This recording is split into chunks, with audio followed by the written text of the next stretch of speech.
আসসালামু আলাইকুম। Basic YouTube চ্যানেলে আপনাদের সবাইকে স্বাগতম। আশা করি ভালো আছেন। মাইক্রোসফট এক্সেলের আজকের নতুন একটা ক্লাসে আপনাদের সবাইকে স্বাগতম। তো আমরা আজকে একটা নতুন জিনিস নিয়ে আলোচনা করব, সেটা হচ্ছে আমাদের শিঙ্ক নিয়ে। যেমন আমরা এখানে দেখেন আমাদের কাছে একটা শীট আছে। তো এখানে আমাদের কিছু সিরিয়াল নাম্বার, এখানে কিছু স্টুডেন্টের রোল, স্টুডেন্টের নাম, পিতার নাম, মাতার নাম এবং বার্থডে ডেট, মানে একটা স্টুডেন্টের বা অনেকগুলো স্টুডেন্টের একটা ডাটাবেস শীট আমার কাছে আছে। তো আমাকে বলেছে যে স্টুডেন্ট নেম, আমরা যদি একটু ভালো করে খেয়াল করি আমরা এখান থেকে দেখতে পাচ্ছি স্টুডেন্ট নেম। কিছু নেম দেখেন আমার সেলের সমান সমান আছে, আবার কিছু সেল দেখেন আমার বাইরে চলে গেছে। তো আমি যদি এটাকে ঠিক করতে চাই আমি কি করব, সেলটাকে বড় করে দিব। এখান থেকে আমরা সেলটাকে বড় করে দিব টান দিয়ে। তো আবার এই পাশে দেখেন ফাদার্স নেম আছে, এটাকে কি করব, আমরা সেলটাকে টান দিয়ে এইভাবে বড় করে দিব। বাট আমাদের শর্ত দেওয়া হয়েছে এই সেলের মধ্যে, মানে আমাদের স্টুডেন্ট নেম যতটুকু আছে টাইটেল নেমটা ঠিক অতটুকুই আমার হবে, কিন্তু নামগুলো সবগুলো কি হবে, আটানো লাগবে বা নাম সবগুলো সেলের মধ্যে থাকা লাগবে। ঠিক আছে, মানে বাইরে যাবে না। এবং আমার উপরের যে টাইটেল আছে সেটাও কি হবে না, বড় হবে না, মানে আমি সেল টান দিয়ে বড় করতে পারবো না। তো এই ক্ষেত্রে যদি আমার লেখা ছোট হয় তাও হবে, কিন্তু আমার লেখাগুলো একটা সেলের মধ্যে আটকানো লাগবে বা একটা সেলের মধ্যে এই লেখাটাকে পরিপূর্ণ করা লাগবে। তাহলে এটাকে আমরা কি করতে পারি, এটাকে আমরা অ্যালাইনের মাধ্যমে ঠিক করতে পারি।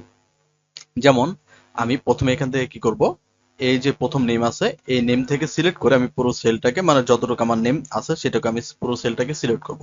সিলেক্ট করার পর আমরা যদি হোম বা হোম যে ট্যাব আছে, হোম থেকে আমরা যদি এখানে দেখি অ্যালাইনমেন্ট লেখা আছে। তো অ্যালাইনমেন্টের এখানে এই যে নিচে দেখেন মোর লেখা আছে বা মোর ফরম্যাট লেখা আছে। তো আমরা যখন এখানে ক্লিক করব আমাদেরকে আমাদের ফরম্যাট সেলে নিয়ে যাবে। ঠিক আছে, এখান থেকে আমাদের আমাদের ফরম্যাট সেলের মধ্যে নিয়ে যাবে। যে এখান থেকে আমি কি করব, আমার সেলগুলোকে ফরম্যাট করতে পারবো। তো এইখানে দেখেন দ্বিতীয় নাম্বার যে ফরম্যাট আছে সেটার মধ্যে অ্যালাইনমেন্ট দেওয়া আছে। তো অ্যালাইনটের মধ্যে থেকে এখানে হরিজন্টাল অনেকগুলোই, ভার্টিক্যাল, ঠিক আছে, টেক্সট কন্ট্রোল এবং রাইট টু লেফট দেওয়া আছে। তো যেহেতু আমার এগুলো টেক্সট, সেই ক্ষেত্রে আমরা এখান থেকে টেক্সট কন্ট্রোলটাকে ব্যবহার করব। তো টেক্সট কন্ট্রোলের তিনটা অপশন আছে, wrap text, shrink to fit আর একটা আছে মার্জ সেল। ঠিক আছে, তো আমরা এখান থেকে শ্রিঙ্ক টু ফিট, মানে আমার যে লেখাগুলো আছে সেগুলো কি ছোট হলেও আমার একটা সেলের মধ্যে জানি বা এই সেলের মধ্যে কি করে দেয়, ফিট করে দেয়। তো আমরা এখান থেকে শ্রিঙ্ক টু ফিট নিয়ে আমরা জাস্ট এখান থেকে ওকে প্রেস করব। ওকে প্রেস করার সাথে সাথে দেখবেন আপনার যে এক্সট্রা নামগুলো আছিল, মানে বড় যে নামগুলো ছিল সেগুলো কিন্তু একটা সেলের মধ্যে বা ওই সেলের মধ্যে কি হয়েছে, মানে ছোট হয়ে গেছে, মানে পুরো নামটা এখন দেখা যাচ্ছে। তো আমি যদি এটাকে আরো ছোট করি, এই সেলটাকে ধরে কি করি, আরো ছোট করি, লেখাগুলো দেখবেন আরো ছোট হয়ে যাবে। ঠিক আছে, মানে বাকি লেখাগুলো যদি চেপে যায় সেই লেখাগুলো কি ছোট হয়ে যাবে। আবার যদি আমি বড় করি সেগুলো বড় হয়ে যাবে। তাহলে আমি সেল বড় না করে এইভাবে কি করতে পারি, লেখাগুলোকে একটা সেলের মধ্যে আটাতে পারি। ঠিক সেম একই পদ্ধতিতে সবগুলোকে সিলেক্ট করব, দেন এখান থেকে অ্যালাইনমেন্টে চলে যাব। তো অ্যালাইনমেন্ট সেকশন থেকে জাস্ট আমি এখান থেকে শ্রিঙ্ক টু ফিট ওকে করে দিব। তাহলে দেখবেন আপনার নামটা একই সেলের মধ্যে হয়ে গেছে। আবার এটাকে সিলেক্ট করব, সিলেক্ট করে এখান থেকে অ্যালাইনমেন্টে যাব, দেন এখান থেকে অ্যালাইনমেন্ট থেকে শ্রিঙ্ক টু ফিটে গিয়ে আমরা এখান থেকে ওকে করে দিব।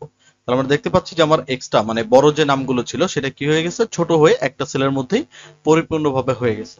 তাহলে আশা করি আপনারা বুঝতে পারছেন কিভাবে আমরা অ্যালাইনমেন্ট থেকে শ্রিঙ্কটাকে ব্যবহার করতে পারবো আমাদের সেলের নামগুলো ছোট বা একই সাইজে করার জন্য। ঠিক আছে, মানে একই সেলের মধ্যে নামটাকে পুরোপুরি আটানোর জন্য।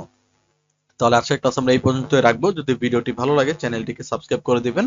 সবাই ভালো থাকবেন, সুস্থ থাকবেন, দেখা হবে নেক্সট ভিডিওতে। আসসালামু আলাইকুম।